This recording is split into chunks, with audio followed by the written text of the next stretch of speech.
Hello and welcome back to Sitting in Jams. This is episode 15 that you're listening to. Today we've got a super fun one. We're going through different learning methods. So, your tab, your notation, your reading music, your ears, things like that. So we're just going to dive straight into it. Before we dive straight into it, what would be great is if everyone listening could leave us a review, preferably a 5-star review. That would be greatly appreciated by all of us. Yeah, so if you're listening on Spotify or Apple Podcasts, just click our name, you'll see the wee star thing, click on it, ping 5 in there, then just enjoy the rest of this episode. Callum, please introduce today's question. Nice. So yeah, we're just going to go straight into what is your process for learning music. Yes. So yeah, Reese, do you want to take it away? Please, I'd love to. What is my process for learning music? Now, when I think about the process for me learning music, let's just say learning a new tune, because learning music is quite a broad thing, and I went to university to, I guess, learn a bit about music. But if we put it into something that is more appropriate to my line of work, let's just say I've got a tune that I need to learn for a gig, or a whole set of tunes, which is probably more accurate. What do? All right. I think the first thing that I do is I try to listen as much as possible. Ideally, I'd listen to it at least 7 times. And I want to get to the point in those 7 listens where, as Jack mentioned in the previous episode, I'm listening to all the little elements and I can hear the cues coming in with the drums, the bass, the singing, whatever else might be there. And I know where I fit into that picture. Maybe not physically on the instrument at this point, but I can at least hear it.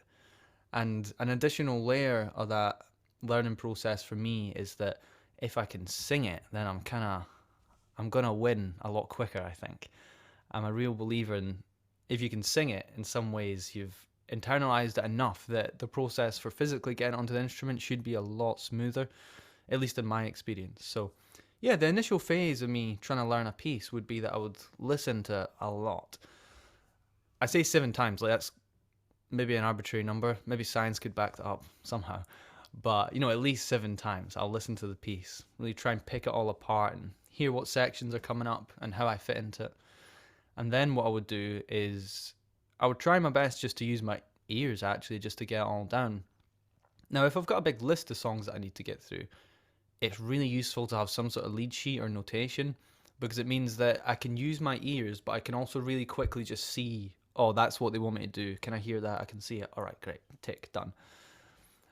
So I would say that primarily when I'm learning a new piece, it's about engaging my ears first and then my eyes. I find that if I use my eyes first just to read the notation, for example, I don't always pick up on the nuance of how it's all kind of played, and things can get a bit murky for me. But yeah, I'd say just briefly there that my process is ears first, eyes second, and then I just rock out, show up to the gig, ready. What about you, Jack? I came from a classical background, so I was always taught to read first and listen second. Or I don't know, maybe that's not fair to maybe that's not fair to the teachers that taught me that way, but oftentimes that's the way that the syllabus sort of taught you.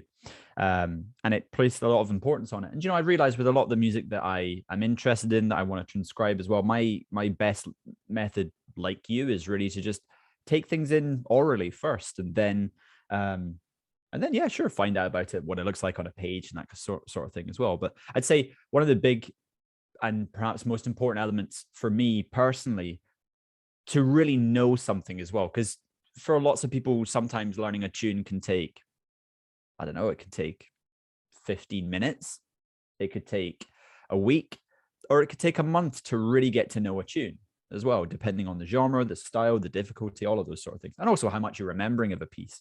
How important the details are in the performance of it. But for me, one thing I've always just felt is necessary to do is just to be able to sing all of the parts, whether that's like singing the main melody, which is really good, or being able to sing, say, the bass notes of how the chords move, or perhaps it's even being able to sing or clap the rhythm of, say, an opening 4 bars or 8 bars or whatever, because it gets you really internalizing all those aspects of what it means to learn. So for me personally, a lot of my learning comes from what I'm actually not doing at the instrument, but how I'm engaging with it otherwise. I'm going to ask the question everybody's thinking. Do you beatbox the drums? How else do you do it? Of course you beatbox the drums. Nice one. I do it in Well, you private can... though. Right. In the bathroom, in the shower. Callum, what about you? What is your process? Oh yeah, boots and cats all day, all day. But yeah, no, my process, yeah, it's definitely all ears. Listening first, and then maybe backing up by looking at notation or something like that. Yeah, it's all about internalizing for me. It's definitely the way that I teach that too. Just to get the students, internally um, feeling the rhythms that they're playing relative to a pulse that maybe they're keeping with their foot. Like all that stuff is really, really important so that they get the best kind of grasp of what they're learning. But yeah, that's pretty much quickly summed up. Like it's all ears. That's Nice. basically it. Yeah. When I was younger, particularly when I was in high school and my early days of uni, actually, I remember hearing about this process. They're like, "Oh yeah, I just play by ear, man," and it was like this sort of. I didn't really understand what they meant, and it took me a while to realize that that's a skill you have to develop. As much as, at the time, my ability to read tab, not even notation, was like, that was easy for me, and I could watch videos and see people play. But the idea of just learning something by ear was always such a weird concept to me until I was taught an actual process for learning it. And I think it's worth just noting that if someone is listening, they're like, yeah, but like how? It's like you need to study, say, like ear training, that's a good place to start. But also just sit down with records and just, it takes ages at first, but slowly try and work out what is happening. Can you find one note on your instrument that this person's playing? And you can slowly start to piece the puzzle together after that. But it is a long process. I promise you, though, if you stick at it, you will be rewarded with it. And there are different types of sort of software and technological things that we can use to make this easier for ourselves. I like to introduce people to the idea that you can actually slow stuff down on YouTube, which is so basic, but it kind of makes transcribing fast lines a hell of a lot easier if you can just slow it down. And then there are apps like I use one called AnyTune, which is the same as every other slow down app that you can get. Basically, you can change the pitch, you can change the speed, etc. But yeah, I just wanted to throw that in there before Callum went for his point. Nice. Yeah, no, I was just going to take back that it was all auditory. It was actually, now that I think about it, in the growing age of YouTube, it became very visual. The more that we relied on seeing our favorite players actually play, it's like you could really kind of hone in on the characteristics of what makes their playing basically, because you could see what they were doing on the fretboards, and then I could assign what I'm hearing with a visual too. So it's definitely that kind of visual backup as well as like listening, because there's so many things. If you learn songs that are in alternative tunings and you go to play Right. something that they start on like fret 2, and it's like, that's not the note that I'm playing, why is that? So you Yeah. kind of have to like reverse engineer things and like experiment with tunings and stuff like that. And yeah, just also fingerings, Mm. how things are actually being played from the player themselves. So yeah, really, really visual too. I completely forgot about that. It's funny you mentioned that because I think I learned a lot like that in my first few years. But nowadays, I find it actually confuses me more. I think I've developed my ears to the point that I trust them way more sometimes than my eyes. I remember taking a lesson with someone called Ant Law. Shout out to Ant Law, he's an awesome player and teacher. I took a lesson with him, and he tunes all in fourths. And we're playing, or I don't know, we're talking about a set of changes, and he was playing this chord. He's like, "Yeah." I'm like, "That is not what I'm doing. I'm playing the same thing as him." Like I was looking, I was like, "What?" And it took me a minute to realize, like, he's not tuned the same as me. And very quickly, I just thought, like, I'm not gonna look at what he's doing. Just use my ears. And I do find that when, like, if I'm in a rehearsal with other instruments, I can't rely on looking at, say, like the saxophone finger something because it doesn't mean anything to me. And I find that more often than not, if I actually just switch my eyes off completely, my ears are just like they are much stronger. But I can understand why, if you were trying to learn like a Stevie Ray Vaughan thing and you were using your ears, like maybe you couldn't pick up on the way he's like attacking the notes or even what pickup selector he's using, which is an element, like tone is an element of learning tunes, I think. So true. Um, but yeah, it's a good point. It just got me thinking about how that isn't as much a part of my process as it used to be. But I think there's also in that, you raised that, and I want to jump on it before we move on. On ear training, I think the thing that we sometimes don't realize is how much of our daily life is about ear training as well. And I've noticed it as well. And like, I often follow my ears. I've trained myself to pretty much follow my ears and then my eyes as well. Just personally, it just kind of seems to work for me. But I think we don't often value how much of just our daily life, or what we do, or when we sit down to play, or even when we're kind of active listening to things, is actually about ear training as well, which I think is a really interesting proposition. It means that anything that you go out and hear in the street, whether it's like, I often think about things like, I don't know, if there's construction going on in my road and they've got like jackhammers or something, you can start to hear like cross rhythms, or you can start to hear like the hum of an electrical line or whatever, and you hear, I don't know, sirens or that sort of thing. You start to kind of be able to play these funny little games where you think, oh, that siren is going from like a minor third, and it's going back towards two notes or whatever. But all of that stuff is engaging your brain to think about music, not from this place of like, can I sing a major sixth? Can I sing a minor third? Can I sing a flat five or whatever? And I think that stuff is also really, really important to how you transition to playing as well, and composing. It's something that I think a lot of people think that ear training is just this one thing, which is we have to sit in a room and we have to be using musical stave paper or an app, or whatever, marking it down until I can hear it, and that whatever. I don't think music is an exact science in some ways, and I think the only thing that really truly is an exact science to us, because it's our own individual realities, is our ears and how we perceive things. Those five senses approach. And yeah, we have to only kind of rely on what we know to be true, which is what we see, what we taste, what we feel, what we hear as well.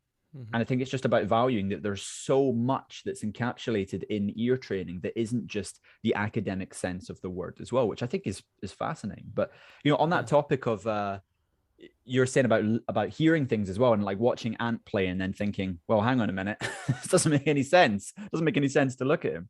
I realized that, and I'm saying this to all guitarists, if you are a guitarist listening to this, transcribe other instruments, man. Transcribe other instruments, because it's so easy to get locked into the sound of your own instrument that whenever you hear the same material being played on a piano or by strings or by horns, you don't recognize it.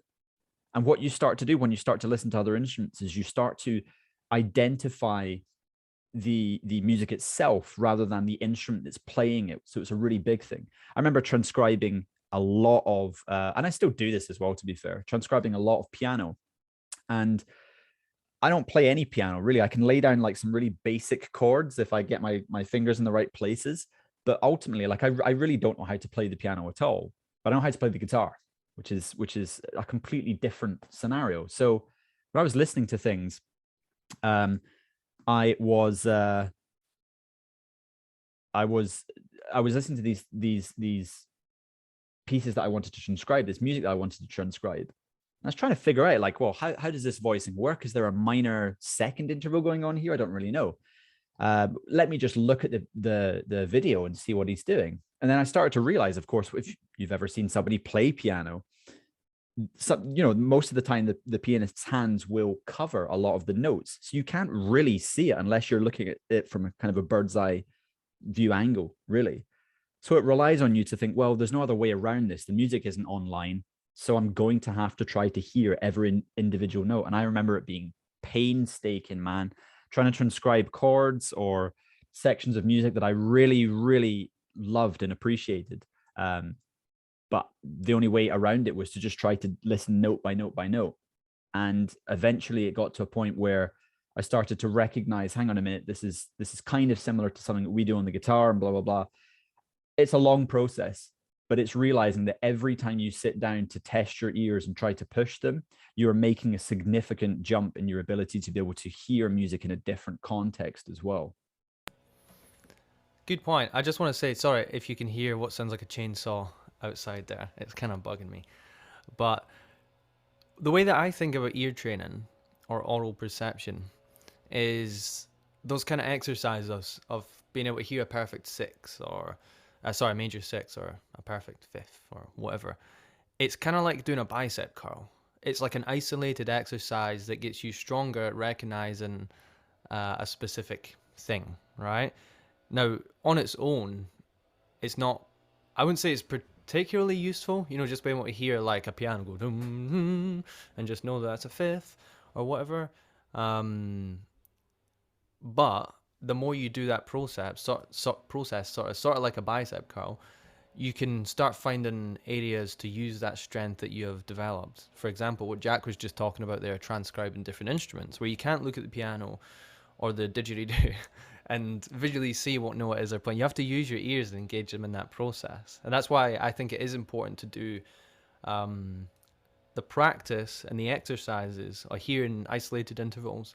But then, you know, even listening to the sounds outside and trying to make sense of what they are. Is that chainsaw a bee, Reese? I don't know. I thought it was a C. Oh, it's actually a B. Nice. Did you use your instrument to find that? When I'm looking for pitch, I reference the strings of the guitar in my head. So I usually go from the top down because it tends to be that these mechanical noises or bells are always G, like it's a G or a B. I get that. But yeah, I'm always trying to just reference it from that, like E A D G B, and I usually can't get all the way up there, but that's my reference. Cool, nice. Well spotted. I thought it was a C. I just got a feeling. I was like, it sounded like a C. But cool. Anyway, I think that somewhere in our lives, probably many times, in fact, hundreds of times a day, we get a DM on Instagram and it looks like this, right? Got tabs, bro. And they'll tag you in something. And I think a lot of people whinge about that. They're like, oh, why are people using tabs? You should be using your ears. And I know we've just spent the first 20 minutes or so of this talking about, I guess, the importance of ear training. But that's not really what we set out to do here. I think what we want to do is have a discussion about different types of learning as well. And I think it's worth noting that, I mean, I'm sure we will all agree to some extent, happy to have a conversation about it. Tab's not that bad, you know, it's like, it's not the best by any means. In fact, I could happily do without it. But at a certain point in someone's development, it is like, it's quite a suitable thing to present to someone. So I'm wondering, as teachers, maybe Callum, you can start this one off. How do you approach making sure that your student has sufficient learning material, you know, for the style that they want to learn in? Do you always do the stave with tab, or do you just have tabs, or how does that look like, or what does that look like for you?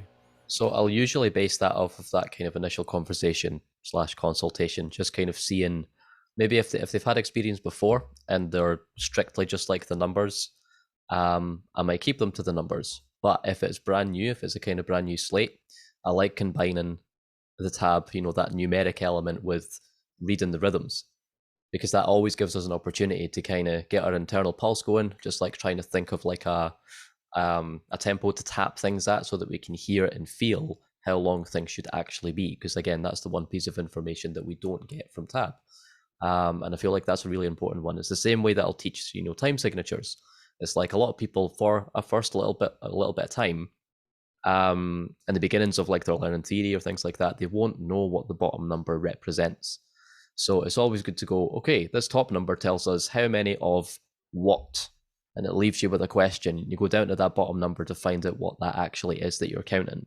So what is actually getting the pulse? So it's the same way that I think about that. It's the same way that tab and time signatures kind of give you one piece of information, but they also kind of leave you with needing something else. Now, you can always use your ear.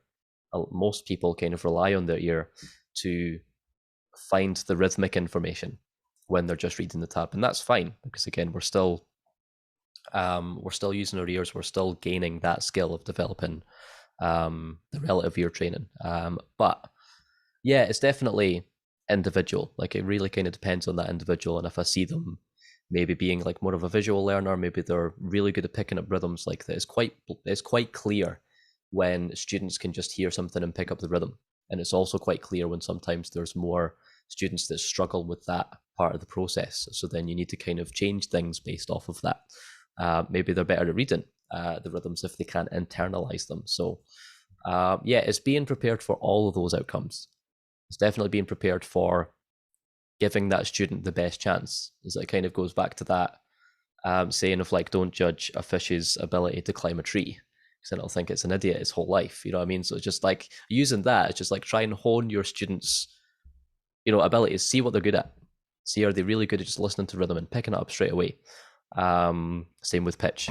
And then every so often you'll come across one that does have perfect pitch, and that happened not too long ago with a high school student, which was really interesting. So yeah, it's just always trying to make sure that it's paving that path for that particular student.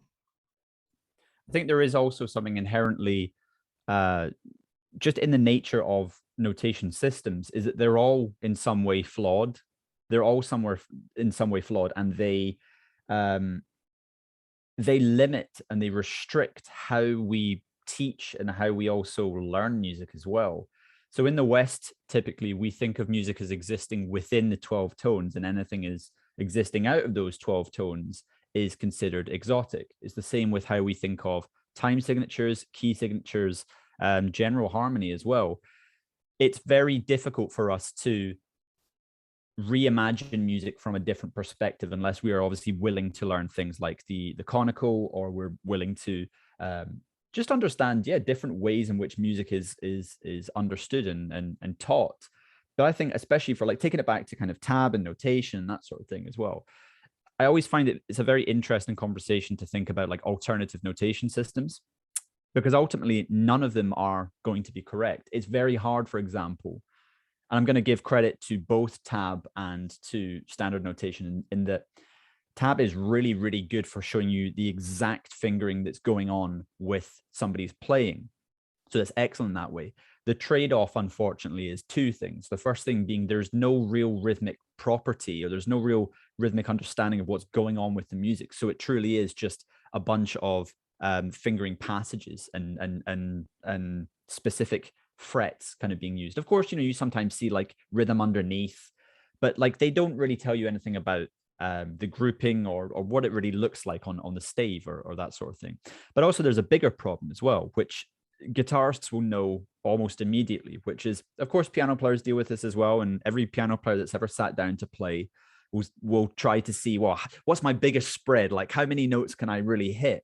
And then they'll start to look at guys like Rachmaninoff and go, man, that guy was crazy. How could he stretch so far? And it presents an obvious restriction almost immediately, which is we all are built different. We all have completely different hands. We all have different ways of holding the instrument. Our fingers are different as well.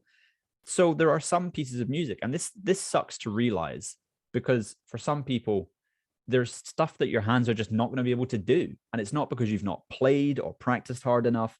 It's just simply due to the physiology of your hands. And there's stuff that I've felt for a long time, either to do with flexibility or just like the spacing between my hands. I can't really grab so easily. But it's just being comfortable with the fact that, okay, if your physiology is different, then your music's going to sound a bit different. That's great. So how that gets onto tab is whenever I put out like educational material, so whether that's through Patreon or through my private lessons as well, I often create kind of PDFs that detail the stuff that we've worked on with each student. And I will put the notation up top, and then I'll put the tab below. And I always think it's really interesting that sometimes a student will struggle with the tab, and I'll say to them, realize that there are multiple different ways to play this same line, because it's not correct, or it's not more correct to just use my pattern or my fingering of my line, because my hands are different. I have a weird stretch on, from my pinky to my first finger, and that's the thing that works for me. I hybrid pick maybe this way instead of this way because it works for me. There we go. There's that Spock stretch. You really do have like quite a massive space in between your middle two fingers, don't you? Jeez, man. I think I'm part frog. What? That's actually pretty crazy, man. It's like that definitely got dislocated when you're younger and never set back, right? No, see, it's something called hyperflexibility, or hyperextension or something like that. Hyperextension. So it's like, my elbows sort of do the same thing. You can't really see it under my shirt, but my elbows kind of invert a little more than possible. So, whenever the remote goes down the back of the couch, everybody's looking at me to go and get it. Again, this is part of it. It's like there are trade-offs to it as well. There's stuff that's not so easy as well. Yeah. But yeah, typically when I talk to students who they say, well, my limitation is my hands. How do I grow my hands? And I'm like, just take into account how crazy that is as a question and think to yourself, maybe the music is wrong and you're not. And that, to me, that makes more sense as a conclusion as well. So it's then about readapting and saying, okay, great. So I can't stretch, whatever, 12 frets at a time. Mm-hmm. But I realize that I can find the same note, or I can basically recreate the same sound by just using a different technique. So yeah, it's an important thing. Notation as well has problems in that notation doesn't present you the one way to do something as well, which oftentimes can be frustrating because you can play one single phrase with like 5 or 6 different fingering patterns, and the emphasis of each of those notes in the pattern changes entirely. And, guitarists will know this as well, that you can sometimes buy like, transcription books or whatever, or you can see stuff online and you've picked it up from a guitarist. And when you play it, you go, man, this sounds nothing like, player A. Why doesn't it sound anything like him? I'm playing the notes, but it doesn't work. It's because we're not taking into account like the pick, the action of the pick, or like how you're using it, or any of those sort of things. So yeah, ultimately, I think notation systems are always going to be flawed, and alternative notation systems do a really good job of fixing one of the issues, but they ultimately always end up with another issue. So say you managed to create a notation system that solved all of those problems for the guitarist. So it solved the fingering problem, it solved the best decision for your hands or whatever. Then you've got the problem of how much information are you willing to put into one stave, to the point that it becomes a complete kind of academic exercise to read every single bar. And then you think to yourself, at the end of the day, can you encapsulate all the beauty of music really in a notation system? And I think the thing that I'm sort of learning is, no, you can't, because the beauty of music is really in the interpretation of it, not in what you can document of it.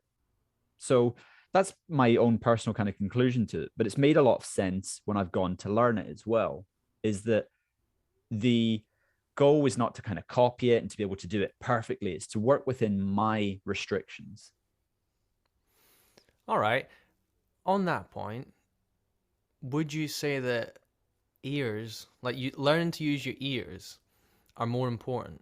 Is more important than learning to read notation? Because I would personally say that. I think that then enables you to even learn music that wouldn't be written on, say, the clef that your instrument's in. You could learn bass clef quite easily. Well, inverted commas bass clef. You could learn instruments that play in bass clef or whatever else it may be.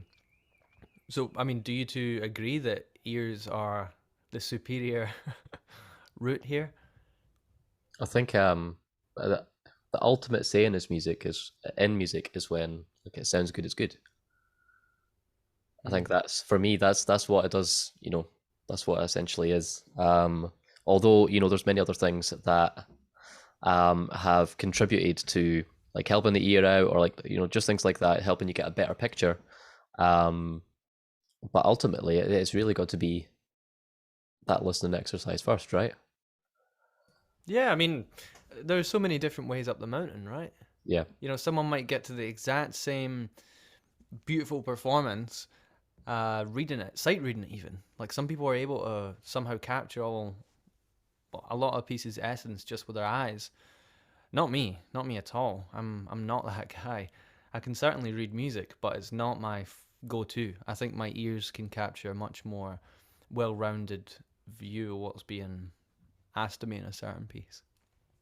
Yeah, I think you're right. Like I think the it doesn't understate or undermine, it doesn't undermine the importance of notation. Of course, like notation is still very important for being able to record our ideas, or the loose ideas of what's going on. But there is, and maybe this wasn't expressed to me enough when I was kind of growing up, which is that your interpretation is also one of the most important interactive things that you need to incorporate. It is that creative aspect of things as well, especially in the classical world. It's about saying, if you have to adapt it, that's okay, but find a creative means where both it works for you and you feel that you've got some flexibility to perhaps approach a phrase or a passage in as many different ways as you can. So a lot of the time, I think people look at notation as just doing the one job, which is you're supposed to play it like this because it says this. When in actual fact, what we know is there's so much that isn't taken into account that really, you know, it's why like you can listen to two people play Bach and they sound completely different from each other. I mean, the music's the same, of course, but the interpretation is completely different because they're thinking about using rubato in some passages. They're then thinking about using legato in some. They mess with the dynamics of it because the music allows for it. It specifically doesn't use hyper detail in passages because it wants you to interact with it. You're not a drone or a robot. You have to interact with the music in the way that makes sense to you as well. I think it's a shame that we mark people based on how they interpret a score. That's perhaps a conversation for another day, but I think ultimately it's a pinch of salt that you have to take with notation systems, but they are a good way at the end of the day to learn a lot of Western music. Yeah, I think ultimately they're just trying to describe. It's a way of, well, notating sound. And it's quite a hard thing to do. It's like, I don't know if there ever will exist a perfect system. And I think the systems we have described right now are appropriate, you know, that's why they get used. But just before we wrap it up, because we are nearly at the end of our time here, is I did want to mention a couple alternative notation systems that people use. The first one is graphic notation. If you've never saw graphic notation, it's a type of notation that aims to represent music through a visual symbols outside of music. A simple way of thinking about it is you could have a square with, like, say, 3 lines and 3 by 3 by 3, and it could be like number 1, 2, 3. Number 1 represents the hi-hat, number 2 is the bass drum, etc. So you could assign symbols like that, but if you can have a look at some of these scores, and they're actually kind of beautiful. It's like some of them use color and shades and like different shapes. Yeah, just search up graphic notation and you'll find some really cool stuff. I've been interested at experimenting with that myself, actually, trying to write a piece using some of that stuff. That'd be fun. And the other one I wanted to mention, one that I do have a little bit more experience with, is called figure notes. And figure notes is a type of musical notation that uses shapes and colors on a line, much like our own mutation, much like normal music notation, let's just say, chromatic notation or whatever. But it will be like a red circle and a blue square, and each one of those have defined note names. I think a red circle's C, and the idea is that you could stick them on your instrument and link it up to the score. And now this is a type of notation that I have experience using with people with additional support needs. It's not something I would necessarily use with like a student who came to me who was like totally fine reading even words and could already play a little bit. But I thought it'd be worth mentioning that, and shout out to Drake Music Scotland who have helped push that out in the UK and make music accessible to those who, or reading music accessible to those who couldn't access it before. Cool. Well, I'm going to pass it over to Callum, who's going to wrap up this episode. Amazing. Nice. Well, yeah, no, that's been super interesting. So thanks very much for the chat there. Thanks to the listeners. We hope you've enjoyed that one. That was a super interesting one to talk about. But before we go, just remember that you can leave us a nice review if you like on Spotify and iTunes. Is that the one? iTunes? Yeah, Apple Podcasts and Spotify. Yeah, amazing. We're looking for 5s all around. 5s, yeah, exactly. Just give us a nice big 5. Amazing. So yeah, until next time, thanks very much for listening, and we'll see you in the next one. Cheers.